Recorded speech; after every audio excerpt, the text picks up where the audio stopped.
No one's out of it. No one's even close to out of it in the East. Yeah. Like, so look at this. So the Leafs are currently 4 points out of the last wild card spot, and that is a tie between the Islanders, Pittsburgh Penguins, and Flyers. There's a tie break there's a tie break, Pittsburgh and Philly, and then Philly's played 2 less games than the New York Islanders, and that's why it's that way. But regardless, or it's regulation wins, right, Jesse? That's points percentage. Yeah. No, but I mean Pittsburgh and Philly. Isn't it regulations wins versus wins or something like that? Oh, for Pittsburgh and Philly, the R-dubs. Yeah. So see the 12, they have 12 regulation wins to the Flyers 7. Of Philadelphia's wins, by the way, of the 14 that they have, 7 of them have been in overtime, that means.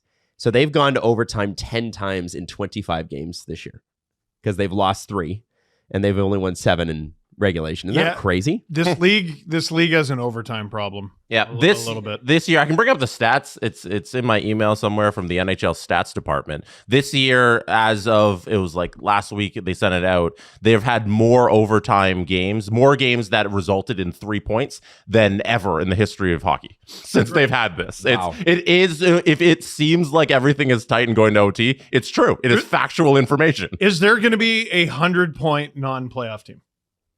Oh, good question. No, my bet. I don't think so. What is the record for the most points? Calgary had 96 last year. Right. And they didn't make it. Like 96 should get you in. Yeah. Most years. Yep. I would love to know, and I know Jesse's on the case. I can tell you. Like Paw Patrol. That's Paw Patrol. It's Be there on the double. I don't know. Is it a problem? Is it an overtime problem, or is it just an overtime? This is the way it's happened this year. No, okay. I have zero problem with games going to overtime. Overtime is a lot of fun. The shootout is better than a tie, I guess. But it's not represented in the point system at all. No, you're right. The players keep saying it should be 3-2-1. Like, okay, you showed the standings there. I don't understand why anybody wants a point for losing. I still don't understand. Well, a point for, because there's no ties anymore. Yeah. Like, I don't really love the idea of getting 0 points for forcing a game to the shootout. Right. And, so, okay, you get 1. Yeah. Wins are 3.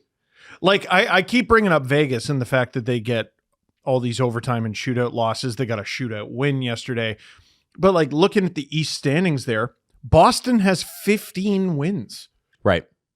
That's a lot of wins at this point in the year, and it should be enough to get you in the playoffs.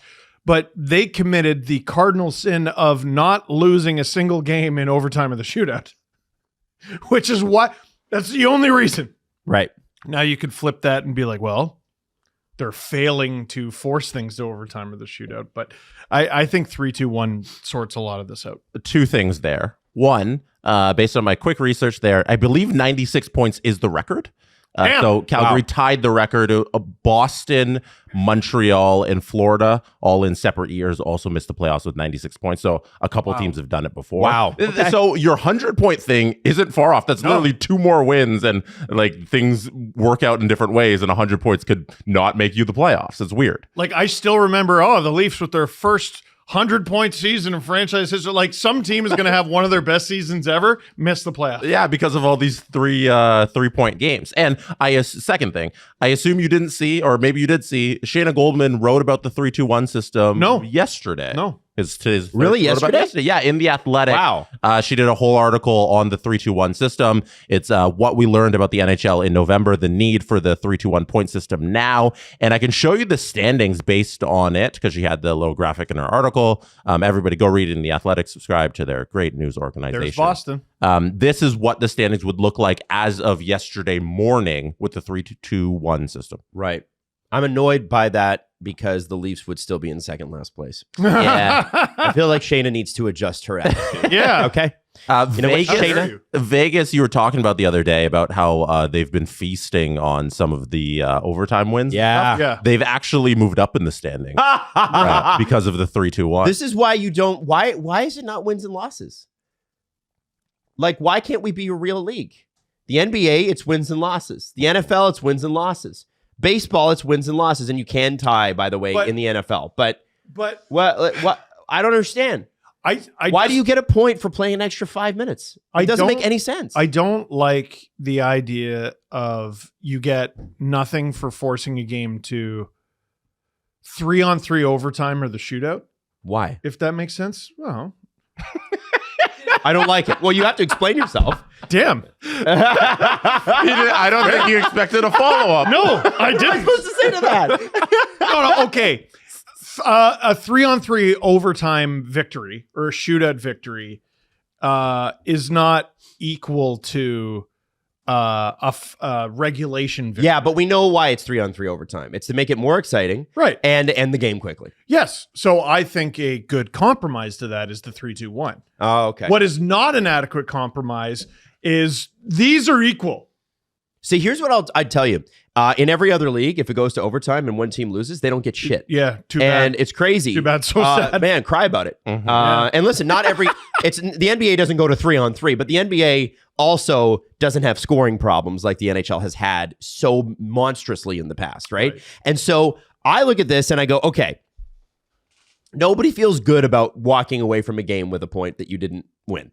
Right. Nobody feels good about it. So my suggestion is, as a compromise, you get Lindor Lints on as a sponsor, and you give them a nice chocolate for losing afterwards. And that is it. That's all you fucking get. You get one of those nice chocolates. Wow. You put them in your cheek, and then they kind of melt, and then it's delicious. You know what I'm saying? Mm-hmm. You're like, oh, man, okay, I feel a little bit better now. Like after Harry saw those Dementors, and then you eat chocolate, and then you're fine. Mm-hmm. And I beyond that, you don't deserve anything else. Nothing. Make it simple. Make it easy for average people who are not following the game as closely as we are to get it. Yeah, How many wins do you have? How many, but you don't understand OTLs. Shut the fuck up. You know how many Americans saw this kind of energy at Thanksgiving a few days ago? Yeah, I know. The 3-2-1 system, I do worry, would complicate things for a person who's not following us closely. How the fuck do you explain that? Yeah. For somebody who doesn't really care about hockey but wants to just look at the standings and doesn't really understand, or they're just at a game and they're not a fan and they're like, oh, so they get 2 points for this and 1 for that? So, Jesse, that's actually a very good point.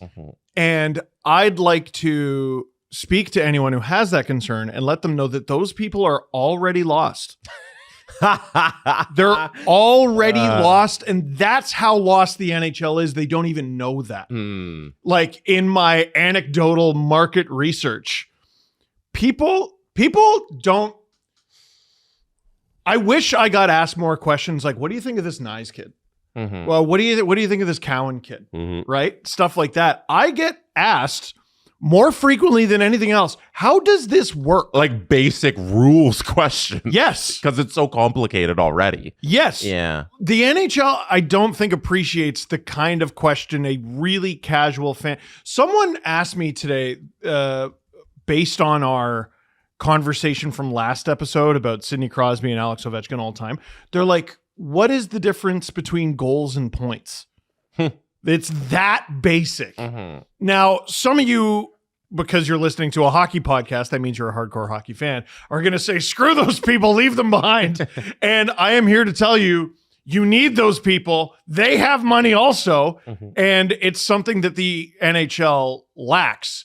So if you change the rules, to me, those people aren't going to be any more lost than they already are. They're already lost. Okay. Right.